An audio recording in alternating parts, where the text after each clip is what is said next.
selanjutnya kita masuk pembahasan mengenai penegakan kedisiplinan berupa pemberian surat peringatan. Pemberian dan mekanisme surat peringatan ini diatur di dalam Peraturan Perusahaan Berita Citra Prima di bab 10 pasal 35, yaitu mengenai sistem pemberian peringatan, di mana di dalam ayat tersebut diatur surat peringatan ini dikeluarkan karena adanya tindakan indisipliner atau perbuatan yang melanggar tata tertib dan disiplin kerja, serta prestasi kerja yang tidak memenuhi standar yang telah ditetapkan perusahaan. Surat peringatan dapat diberikan kepada karyawan secara berturut-turut.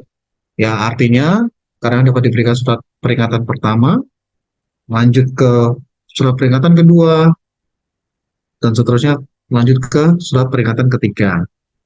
Apabila karyawan kembali melakukan pelanggaran dalam tenggang waktu masa berlakunya surat peringatan ketiga atau surat peringatan ketiganya masih aktif, karyawan melakukan pelanggaran kembali, maka perusahaan dapat melakukan pemutusan hubungan kerja atau PHK. Berikutnya, selain berturut-turut, surat peringatan juga dapat diberikan secara langsung, yaitu sebagai peringatan pertama dan terakhir. Ya, diberikan langsung sebagai peringatan pertama dan terakhir. Bedanya dengan yang berturut-turut, yaitu kalau karyawan sudah diberikan surat peringatan pertama dan terakhir, dan karyawan masih melakukan kembali pelanggaran dalam tenggang waktu atau masa berlakunya surat peringatan pertama dan terakhir, atau masa surat peringatan pertama dan terakhir yang masih aktif, belum habis, maka perusahaan dapat melakukan pemutusan hubungan kerja atau PHK. Ya, jadi kesimpulannya surat peringatan ada dua yang diberikan secara berturut-turut, yaitu surat peringatan pertama, melakukan pelanggaran lagi bisa diberikan surat peringatan kedua, dan kalau masih aktif melakukan pelanggaran lagi dapat diberikan surat peringatan ketiga. Dan kalau masih melanggar lagi, maka karyawan bisa dilakukan PHK jika surat peringatan ketiganya masih aktif. Atau ada surat peringatan yang tipe kedua, yaitu surat peringatan pertama dan terakhir. Bedanya, jika sudah diberikan surat peringatan pertama dan terakhir, dan karyawan masih melanggar kembali, maka perusahaan dapat langsung melakukan pemutusan hubungan kerja atau PHK. Dalam pemberian surat peringatan, tidak menghilangkan hak perusahaan untuk melakukan tuntutan atau upaya hukum baik pidana maupun perdata. Jadi boleh ketika karyawan melakukan pelanggaran, perusahaan sudah memberikan peringatan, kemudian disertai dengan upaya atau tuntutan hukum, baik itu pidana maupun perdata. Itu sangat dimungkinkan. Berikutnya, dalam hal terdapat sanksi yang sama atas pelanggaran yang dilakukan karyawan, maka yang diberlakukan adalah sanksi terberat. Pemberian surat peringatan dapat disertai dengan tindakan sebagai berikut. Ya, selain tuntutan upaya hukum tadi ya, pemberian surat peringatan juga dapat diikuti atau disertai dengan pelepasan jabatan, penurunan jabatan atau demosi, pemindahan jabatan, penundaan kenaikan gaji atau jabatan, pencabutan fasilitas tertentu, maupun pembayaran ganti rugi. Nah, berikutnya mengenai prosedur pemberian surat peringatan.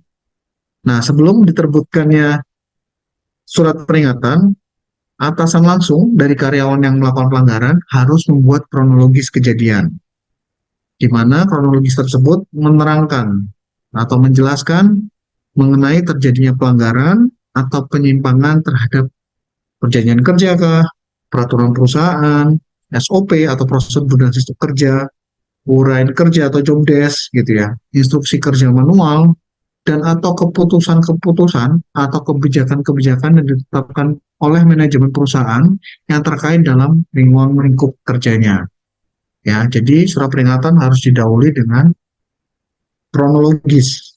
Biasanya kronologis ini kita menyebutnya dan kita tuangkannya di dalam berita acara. Berita acara kronologis yang menjelaskan mengenai peristiwa di mana ada pelanggaran atau penyimpangan yang dilakukan karyawan terhadap hal-hal tersebut. Kewenangan dalam pembuatan dan pemberian surat peringatan diatur di pasal 37, di mana SP atau surat peringatan pertama dan kedua dibuat dan diberikan oleh atasan langsung atau level supervisory atau manager atau department head atau GM atau general manager atau director. Ya, karena atasan di perusahaan ini bisa banyak jabatannya ya. Jadi SP pertama dan kedua dapat diberikan dan dibuat oleh atasan langsungnya, baik itu supervisor, manager, dep head, general manager ataupun director. Nah, khusus surat peringatan ketiga atau surat peringatan pertama dan terakhir diberikan oleh tim IR dan legal dari HR ya, atau head of HR, head of HR, dan diberikan tembusan kepada level manager, departemen head, GM, ataupun director. Itulah kewenangan dalam pembuatan dan pemberian surat peringatan di Borita. Selanjutnya, kita masuk lebih detail dalam pengaturan sanksi. Di pasal 38 Peraturan Perusahaan Borita Citra Prima diatur mengenai sanksi dan pemberian surat peringatan pertama. Dan ini sifatnya adalah pelanggaran-pelanggaran atau sanksi yang diberikan dan diganjar dengan surat peringatan pertama atau bertingkat. Lebih detailnya sebagai berikut. Surat peringatan pertama diberikan kepada karyawan dengan masa berlaku 6 bulan sejak dikeluarkan. Nah, apabila karyawan melakukan kembali pelanggaran tersebut masih dalam tenggang waktu 6 bulan, atau surat peringatan pertamanya masih aktif di dalam 6 bulan tersebut, maka perusahaan dapat mengeluarkan surat peringatan kedua yang mempunyai jangka waktu juga selama 6 bulan sejak dikeluarkannya surat peringatan kedua. Nah, apabila karyawan masih melakukan pelanggaran lagi dalam tenggang waktu 6 bulan, surat peringatan kedua masih aktif, maka perusahaan dapat mengeluarkan surat peringatan ketiga. Nah, ini adalah surat peringatan yang terakhir ya, yang berlaku juga selama 6 bulan sejak dikeluarkannya surat peringatan ketiga.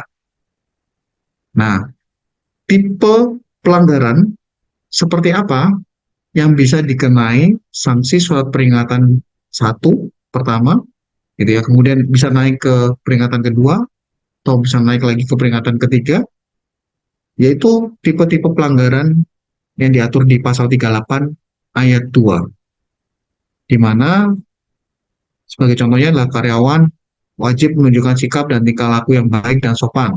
Tidak boleh melakukan perbuatan yang melanggar kesopanan seperti tertawa-tertawa keras, berlari-lari menimbulkan kepanikan dalam situasi normal padahal tidak terjadi apa-apa, tapi dia uh, berlari-lari seolah-olah ada sesuatu dan dia berpura-pura panik gitu ya, atau berteriak-teriak menimbulkan kegaduhan. Nah, perilaku semacam ini kan cukup mengganggu sehingga dapat diberikan sanksi berupa surat peringatan pertama. Ya, adapun kalau dilihat pelanggaran-pelanggarannya, pelanggaran yang sifatnya relatif lebih ringan ya di dalam surat peringatan pertama ini. Atau karyawan melanggar kewajiban melaporkan setiap kejadian berpotensi menimbulkan kerugian. Jadi dia tahu ada suatu peristiwa berpotensi menimbulkan kerugian, kehilangan, kerusakan peralatan atau perlengkapan perusahaan, ya tapi dia tidak melaporkan gitu ya kepada atasan langsung dan atau kepada manajer departemen atau divisi cabang terkait. Itu juga bisa diberikan surat peringatan pertama. Atau karyawan melanggar aturan bahwa kita punya aturan karyawan wajib merapikan tempat kerja beserta alat-alat kerjanya sebelum meninggalkan tempat kerja. Nah, jika karyawan tidak merapikan tersebut gitu ya dan itu cukup mengganggu, maka karena tersebut juga dapat diberikan surat peringatan pertama. Dan masih banyak tindakan-tindakan lainnya yang rekan-rekan semua bisa cek dan baca lebih detail di dalam peraturan perusahaan buku yang kita share kepada karyawan. Itu tadi adalah surat peringatan pertama, dan jika dilakukan kembali, maka itu dapat bertingkat dan naik menjadi surat peringatan kedua, dan naik lagi menjadi surat peringatan ketiga jika dilakukan selama masa aktif surat peringatan tersebut. Selanjutnya, kita akan membahas mengenai surat peringatan tipe kedua, yaitu surat peringatan pertama dan terakhir. Surat peringatan pertama dan terakhir dapat diberikan dengan masa berlaku 6 bulan sejak dikeluarkan apabila karyawan melanggar ketentuan-ketentuan sebagai berikut. Sebelum membahas detail mengenai pelanggarannya, saya mengingatkan kembali bahwa surat peringatan pertama dan terakhir ini berbeda dengan surat peringatan yang tadi, bertingkat tadi. Kalau kalian sudah mendapat surat peringatan pertama dan terakhir, dan di masa aktif surat peringatan pertama dan terakhir itu karyawan melakukan pelanggaran lagi, maka karyawan bisa langsung di PHK tanpa ada surat peringatan lanjutan. Itulah kenapa namanya adalah surat peringatan pertama dan terakhir. Pelanggaran-pelanggaran seperti apa yang dapat diberikan surat peringatan pertama dan terakhir? Berikut salah satu contohnya, yaitu karyawan dilarang tidak masuk kerja lebih dari 5 hari kerja, tidak berturut-turut dalam 1 bulan tanpa ada pemberitahuan sebelumnya. Jadi kalau ada karyawan yang tidak masuk kerja atau alpa ya atau mangkir lebih dari 5 hari kerja dan tidak berturut-turut gitu ya dalam 1 bulan dan tidak ada keterangan apapun, maka karyawan bisa diberikan surat peringatan pertama dan terakhir. Kedua, karyawan dilarang melakukan absensi untuk karyawan lain. Ya, jadi karyawan absen tidak sesuai dengan nama, nik, dan fotonya dan wajahnya gitu ya. Maka dia bisa diduga untuk dia melanggar peraturan ini, yaitu karyawan dilarang melakukan absensi untuk karyawan lain.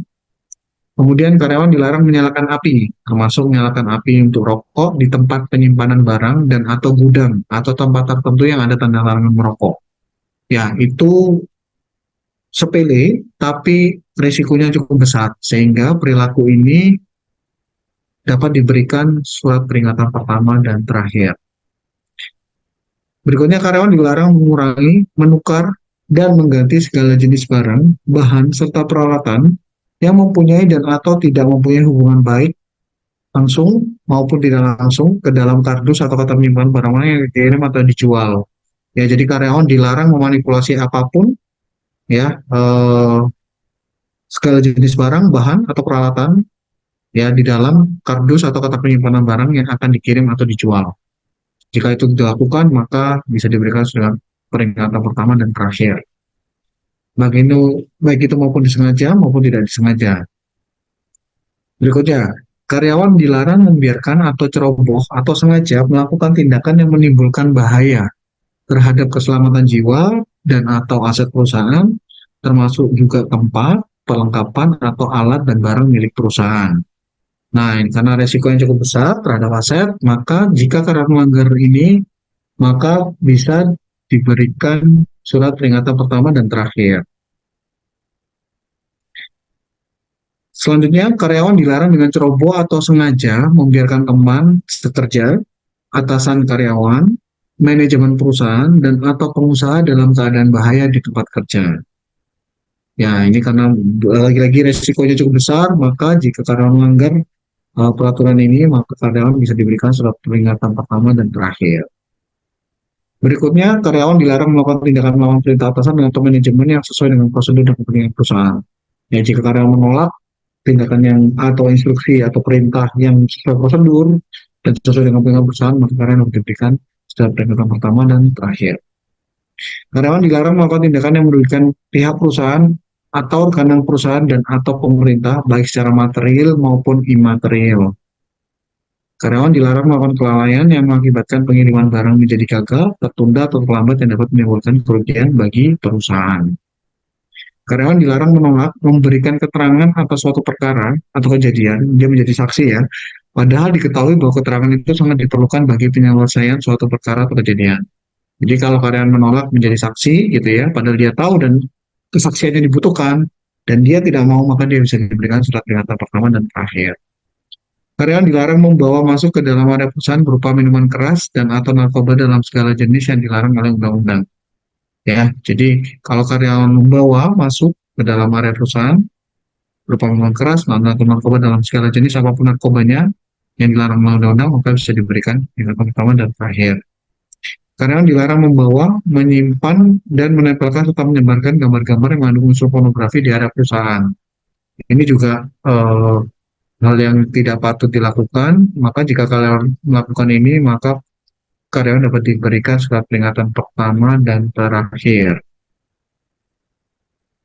Kemudian selanjutnya, karyawan dilarang membuat isu, berita, pembicaraan, bercandaan gitu ya, yang dapat menimbulkan keresahan, yang mengandung sara atau yang menyinggung mengenai suku, agama, ras, dan antar golongan, atau yang mengandung unsur pornografi, pelecehan di dalam lingkungan kerja perusahaan.